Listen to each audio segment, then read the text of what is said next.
Hey. Hi. So today I wanted to show you one of the gifts that I got for Christmas. And I really love it.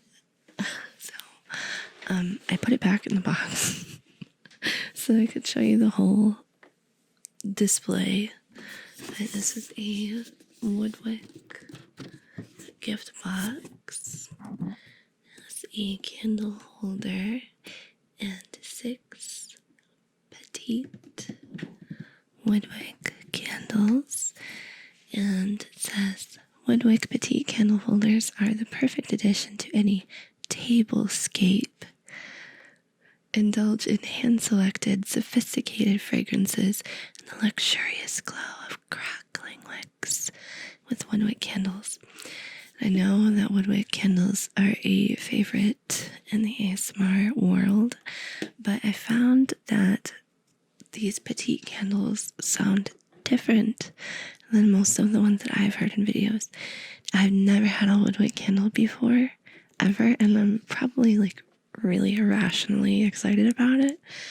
But they also smell so good. So good. Like, okay, I don't even have like words for how good they smell, but I'm gonna do my least favorite, and that's not that it's a bad smell, but it would be ranked 3. There are 6 candles, 2 of each scent, so if I had to rank them 1 to 3, this would definitely be 3. And that's only because it's vanilla, a vanilla bean, and vanilla is just, it's okay. It's just okay, but the other 2 blow vanilla out of the water. But, so I'm gonna put the petite candle in here. And the other 2 are Coastal Sunset. Coastal Sunset is a pink one. It doesn't have any sort of like descriptor on it, but it smells so amazing. And I want to like save it and never ever burn it. It's so good. It's so good. And the other one is Fireside, which is so good. This smells like a sexy man. This is what a sexy man smells like. I'm just gonna stick with it. Anyways, so I'm gonna light vanilla bean and we're gonna listen to it and we're gonna talk, okay? So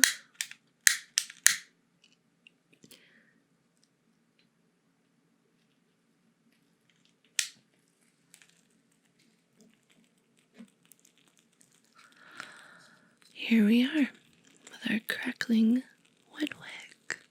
Isn't it so great? Okay, hold on. So we have our crackling Woodwick candle. Listen to it.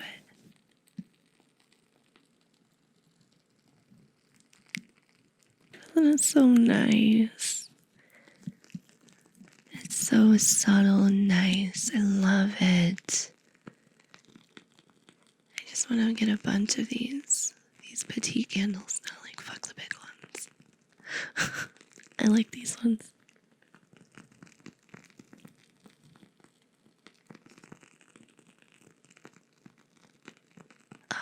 I could listen to it forever.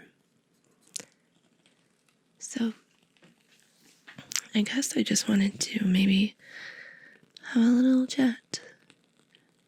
I've got the new year coming, the new decade coming. It's a little scary, but very exciting.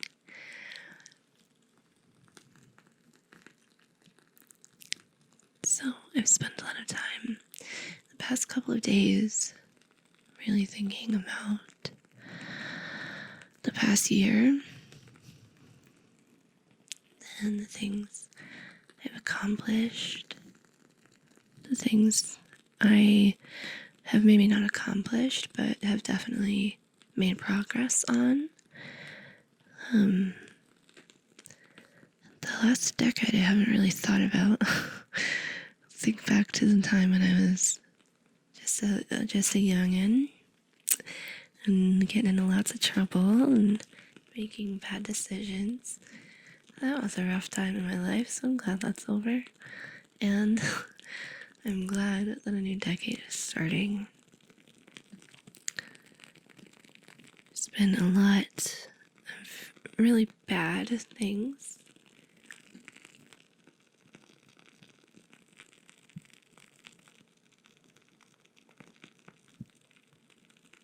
A lot of really good things. I don't think one really outweighs the other. I would say overall the decade was good. I mean, the bad things were bad, the good things were good, but the good things have outlasted the bad things. So that's good. And let's see.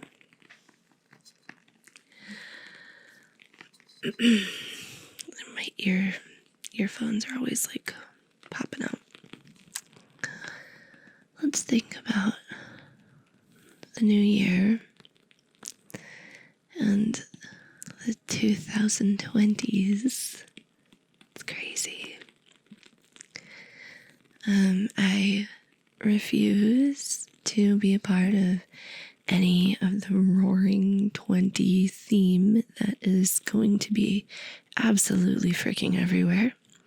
So you can count me out of that. But I don't know. I'm really trying to see the new year / decade as a new horizon, a new beginning, and fresh start where needed. And just, I guess, I don't know, I guess I'm feeling really good about it. In general, like, I just feel like things are going to be really good. Me personally, I mean, a lot of you are very familiar, but my mental health really struggled. I really struggled with my mental health big time, in regards to, well, in general, like, you know, my personal issues. Obviously things were tough. Things were tough, but I really think things are genuinely getting better. And, you know, even though slowly, definitely are getting better. My outlook on life has definitely gotten a lot better. Positivity comes to me so much more easily now than it used to. I feel like I'm much more aware of,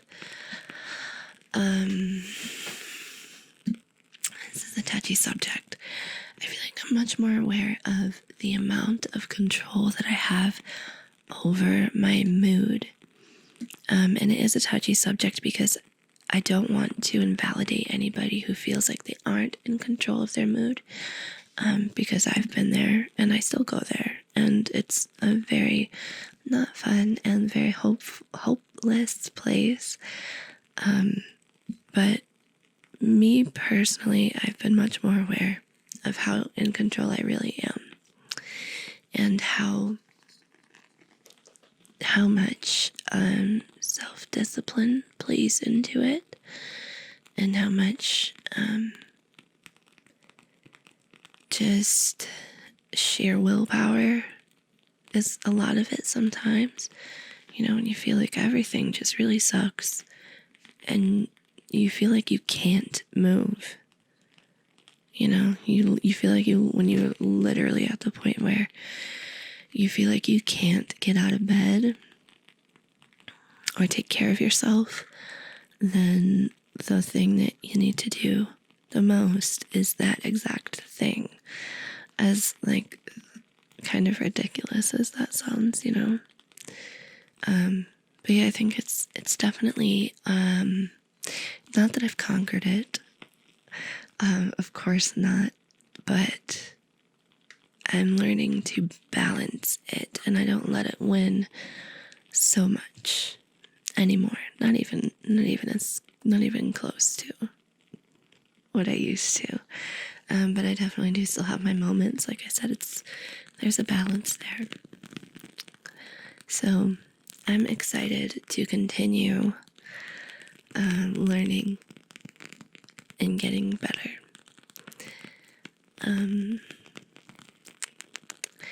As far as YouTube and ASMR, I learned so many lessons. I know that I've probably said this a million times, but I've learned so many lessons with this whole debacle with my old YouTube channel. And YouTube kind of just being as shady as they are. I've learned many lessons in regards to that. A lot about myself, a lot about how little the numbers game means, and how much it's basically a roll of the dice as to whether or not you're going to be successful on YouTube. I have changed and rewritten and changed again my definition of success on YouTube. Success on YouTube used to mean to me to reach a certain subscriber milestone or make a certain amount of money. And now I can honestly say that success on YouTube to me is continuing to enjoy what I do. So I feel like before I was very, very, very, very focused on my numbers. I was very focused on what YouTube was doing to my channel. And it was really, really, really, really badly affecting me. And now I can honestly say that I barely look at my numbers, which is kind of a bad thing because it's like, you know, I'm not analyzing my analytics in order to upload at a better time or cater my content to certain people or whatever. But I also see it as a very good thing because I'm just doing what I want to do. I'm making content that I like, and I'm not getting bogged down by all the bullshit. I'm just not. So I consider that success, definitely. And you know, my new channel, which is now just my channel. This is what I'm gonna be on. Has had only a fraction of the success that my other channel had, but it feels so much better. It feels so much better, and it feels so much more genuine, and it feels so much more me. And I've found that the people that I've met along the way who support me and my channel, and you know, be it on Patreon or just talking in my Discord or being a regular commenter, or someone that I see regularly on Twitter or something like that. Like you guys have always been there, and I see you and I love you and thank you so much. Like, you know, there are people who, I don't know where I'm kind of going with this thought, but there are people who have hundreds of thousands of subscribers, and they can sit there and say, you know, thank you guys so much. I love each and every one of you. But like, this is kind of maybe a shitty thing to say, I guess. But, you know, with that many people underneath you or looking at you or being your fan or whatever, can you really see everybody? Or is it a blanket statement to say, I love each and every one of you, you know? But I feel like I feel like it's a positive for me to have a smaller community where I am actually seriously familiar with so many of you, and I love that. I really love that. So not to be shitty to bigger creators that have bigger followings, because I've talked about this before too. Like if my channel had kept going, my first channel, on the projected path it was going on, and I ended up with 100K plus, I'd be losing my fucking mind. I mean, I was like losing it at 50, or under 50. But I think this is my comfy spot, and this is where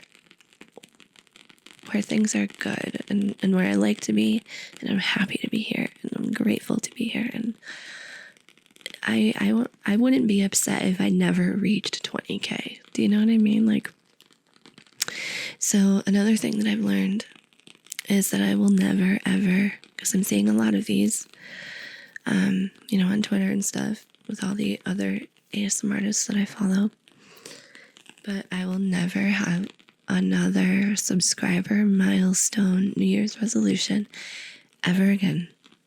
And if that's a New Year's resolution in itself, then so be it. But I will never do that, because I know at the end of the year when I hadn't reached it, I felt bad. I'm not going to do that to myself. Wow. So,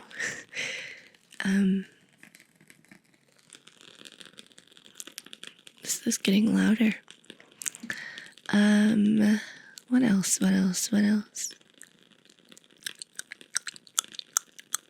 I learned that YouTube is a very, very fickle beast. Very fickle. I've learned that... Oh, are we quiet? Are we loud? What are we doing? It's like so loud I have to hold it almost out of frame.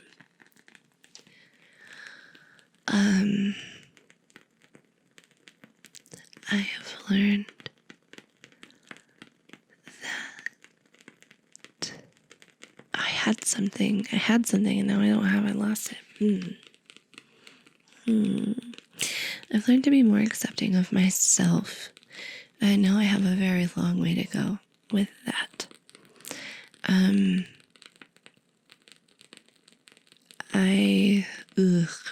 This talk might trigger some trolls. But okay, so when I started my YouTube channel, I was hardcore dieting to an unhealthy level. My relationship with food and my relationship with dieting was unhealthy. It was so unhealthy for me mentally, and I was really obsessive. And I mean, I would straight up berate myself for slipping up, and slipping up meant eating 3 baby carrots. So it got to the point where the lines really became blurred between a diet and an eating disorder. And this was something that I came to in therapy. And I've come a long way with that. I've bounced back a lot, because the whole thing is under this guise of being a healthy life choice. But it's not a healthy life choice. At least for me, it's not sustainable, and it's not happy. And so there's been a lot of back and forth, both mentally and physically. I gained a lot of weight. I lost some weight. I gained some more. I lost some more. I gained some more. And I'm learning to just live my life instead. I feel like when we are happy and thriving and feeling good, then those things will not only no longer rent space in your head, but a healthy medium will happen naturally. So, it's not to say that I despise healthy eating, but the disordered part of it. I think I'm confident in saying I have conquered and gotten rid of, which feels very good. I definitely have times where I eat garbage. But I mean, don't we all? This dark spot, don't we all though, So I think the success there comes in not hating myself for it and allowing myself to both enjoy indulgences and also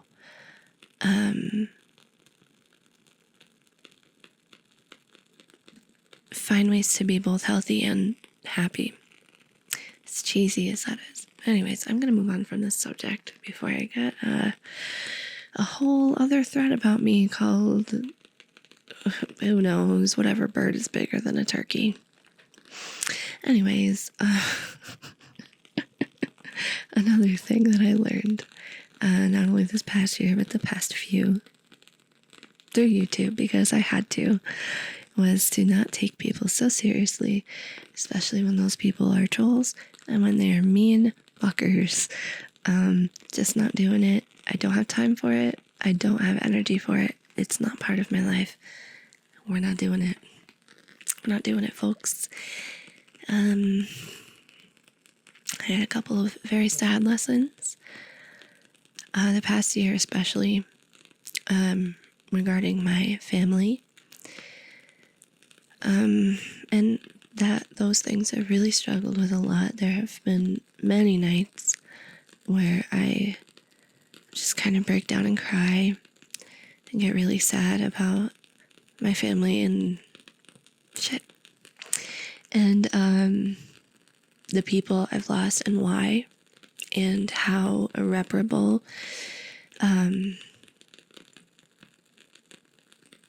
all of it is. I was going to say some of it, but all of it.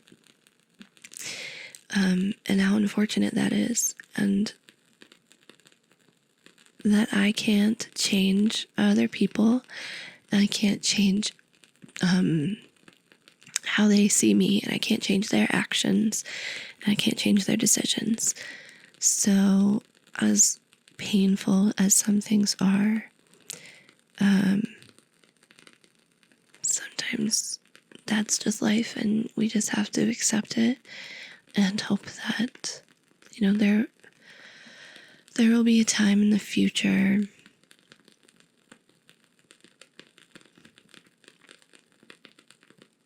there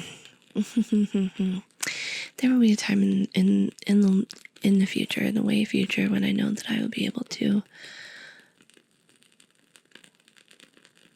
talk to my nephew when he is older and tell him the things that I wish I could tell him now. Okay, I'm going to move on from that subject too.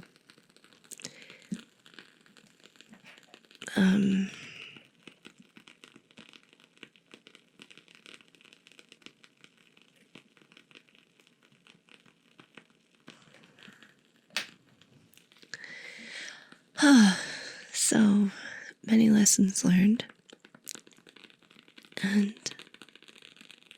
things for the better, even if they were sucky.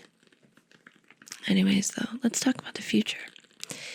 In the future, and in 2020, I hope to continue creating consistent content, continue creating my monthly ear eating videos on Patreon and Tingles. I hope to, I know this was a resolution for last year, but I do hope to dive into roleplay a bit more. I know it's not really my thing, but I really would like to practice it because I want to give you guys the content that you want. And I think that when I do them, I do pretty well with them. But I think my problem with them is that I have eternal lazy girl issues, and role plays take a lot of effort. So there's a whole script and getting ready and making sure everything looks right. And I'm such a perfectionist, and it would really be something to work on that, and have it be a smoother process for me in all ways, and then be able to confidently do some role plays.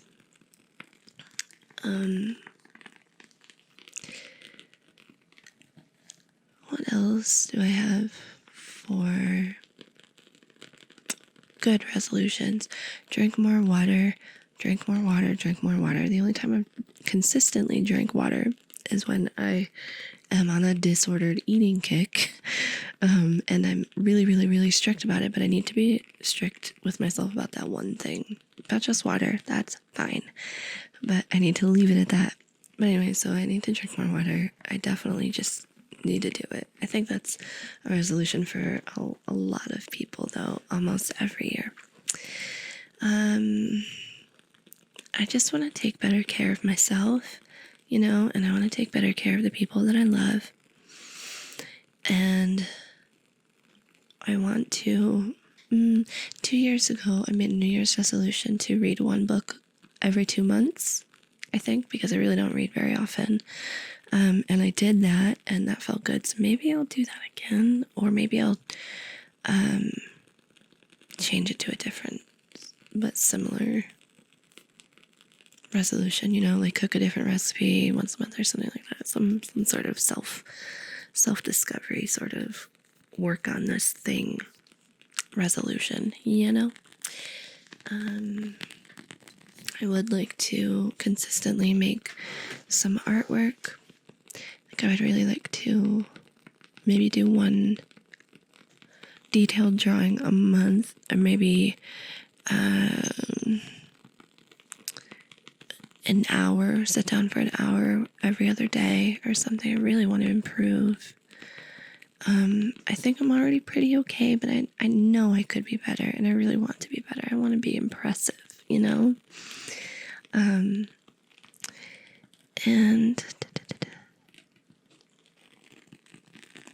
I want to just be creative and have fun and make things that I love, that I think other people will love. And I want to just enjoy my life. I think that's the biggest thing. People make these crazy resolutions every year to constantly be better and better and better and better. Go to the gym, eat healthy, do this, do that, be this way, be that way. But I just want to be happy with my life, and I want to put effort into all of the tiny little things that make up that one big thing. So I guess my resolutions are generally pretty vague. I should probably narrow them down, but to be fair, I did this on the spot because I didn't know what to talk about. So it's just like, okay, I'll talk about New Year's stuff. I guess I could make a resolution to wear more than just my hoodies in videos. So I've been wearing this sequin sweater my sister gave me, but I know that so often I just have a hoodie on, so I'm like, whatever, fuck it. But yeah, I think that's it, and we're running out of time, and I probably gotta let my dogs out, make some tea and dinner. Alright, so that's all. Thank you so much. Thank you for joining me for another video, and welcome to the new year. Okay, we're gonna have a good year.